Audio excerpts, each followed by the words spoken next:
Oke, mari kita bahas lagi soal update-update setelah GP Mugello di Italia kemarin. Jadi saya melihat beberapa interview dari Veda Ega Pratama pasca balapan, dan saya menyimpulkan bahwa pekan ini menjadi pekan yang berat sepertinya, baik untuk dua rider Indonesia, baik untuk Veda Ega Pratama maupun untuk Chandra Ramadipa.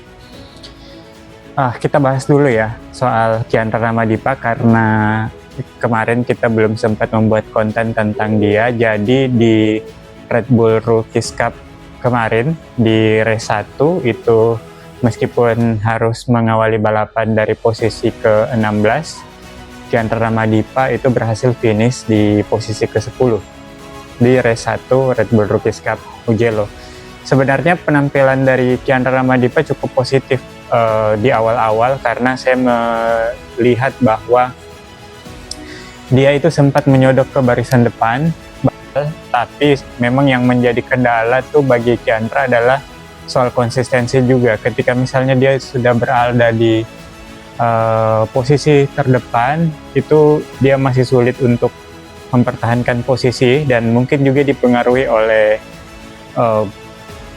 kemampuan dari rider-rider yang lain yang juga cukup kompetitif, sehingga membuat posisi Chandra ini gampang untuk tergeser ke belakang.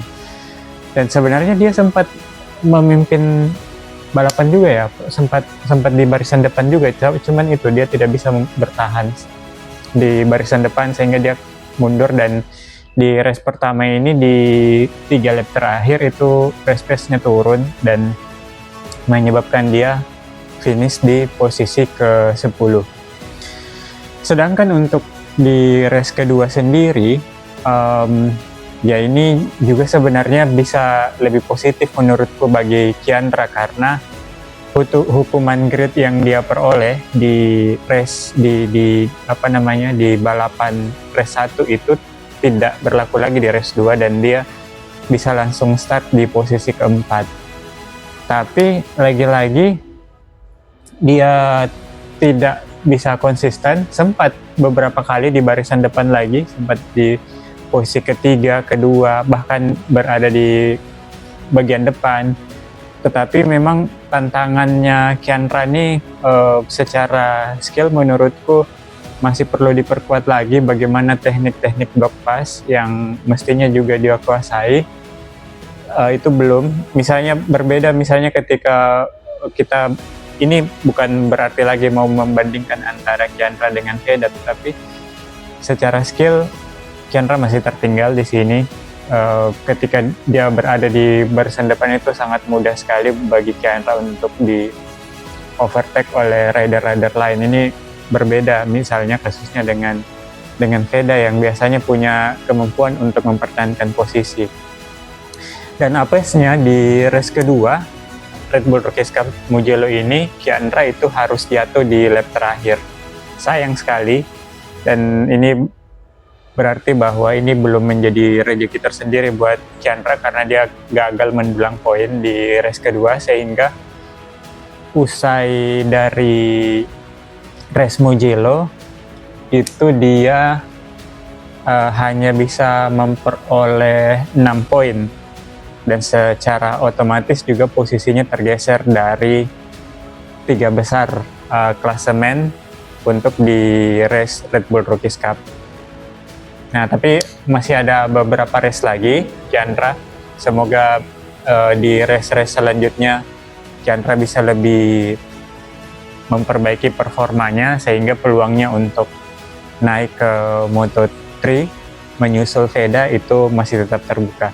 Dan di sisi lain juga masih ada FIM Moto3 Junior yang harus dimaksimalkan oleh Chandra agar bisa kembali balap berada di posisi 3 besar di klasemen akhir, sehingga memiliki peluang untuk masuk ke kelas Moto3 untuk musim depan. Dan untuk race selanjutnya bagi Chandra itu dia akan mengikuti FIM Moto3 Junior di Estoril Portugal pada tanggal 12 sampai 14 Juni. Itu untuk Chandra. Sekarang kita bahas soal Veda. Jadi Veda dalam berbagai kesempatan interview yang dia lakukan usai race di Mugello itu memang menyampaikan bahwa di Mugello ini bukan menjadi pekan yang dia senangi karena sangat sulit. Sampai di race utama itu dia tidak mendapatkan setup yang cocok, ya, setup yang cocok untuk motornya, dan ini menjadi PR. Veda sempat menyalahkan dirinya sendiri sih karena dia tidak begitu improve mengikuti proses balapan dan juga kualifikasi. Dia merasa bahwa performanya itu tidak begitu maksimal. Nah, ini juga mungkin karena ada faktor dari netizen kita mungkin ya, yang mungkin punya banyak pressure kepada Veda untuk tampil luar biasa. Meskipun sebenarnya apa yang ditampilkan oleh Veda sampai saat ini itu sudah luar biasa. Ya, meskipun kita ingin lebih, dan Veda, saya meyakini bahwa Veda pasti punya kemampuan yang lebih ya, karena rider-rider yang menjadi rival dia di Red Bull Rookies Cup itu memiliki performa yang gemilang di Mugello kemarin. Jadi mungkin ada perasaan inferior dari Veda melihat dari rider-rider seperti Brian Uriarte, kemudian Hakim Danis bisa fight dan berada di posisi depan, sementara Veda tidak.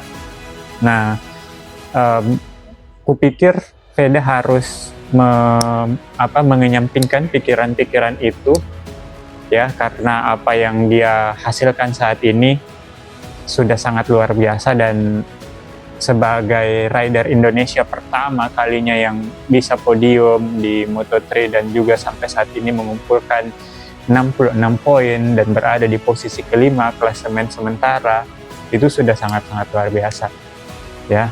Jadi Veda sebaiknya, meskipun saya tahu ambisi Veda ini sangat besar, tetapi pressure ataupun tekanan dari supporter di Indonesia jangan sampai itu menjadi beban buat dia, sehingga itu dapat mengganggu performanya dia. Di sisi lain memang kita berharap sih performa dari timnya Veda, Honda Tim Asia, teknisi-teknisi dari Honda Tim Asia harus memikirkan cara terbaik untuk mengembalikan performa dari motor, bukan mengembalikan sih, untuk membuat performa motor dari Veda ini bisa lebih maksimal. Karena sangat terlihat misalnya ketika di lintasan lurus Mugello kemarin, Honda itu keteteran dibandingkan dengan rider KTM yang lain. Nah, ini yang harus menjadi perhatian dari tim teknisi Honda Tim Asia. Agar saya sih berharap bahwa Veda melupakan, ya mungkin juga Veda merasa karena dia pernah menang di Mugello saat di Red Bull Rookies Cup, jadi dia berharap bisa memiliki performa yang lebih ya dari apa yang dia hasilkan kemarin. Tapi sudahlah, apa yang terjadi di seri Mugello kemarin ini sudah kita lewati bersama, dan Veda harus move on dan mempersiapkan diri, karena pekan di minggu depan ini akan ada race lagi di Hungaria, dan Veda harus menyiapkan diri untuk sampai ke sana. Lagi pula juga di klasemen Veda masih berada di posisi kelima, meskipun untuk saat ini bukan menjadi key yang the best karena posisinya diambil alih oleh Brian Uriarte, tapi selisih poinnya tidak begitu jauh, dan Veda masih punya banyak kesempatan untuk kembali merebut posisi the best rookie dari tangan Brian Uriarte.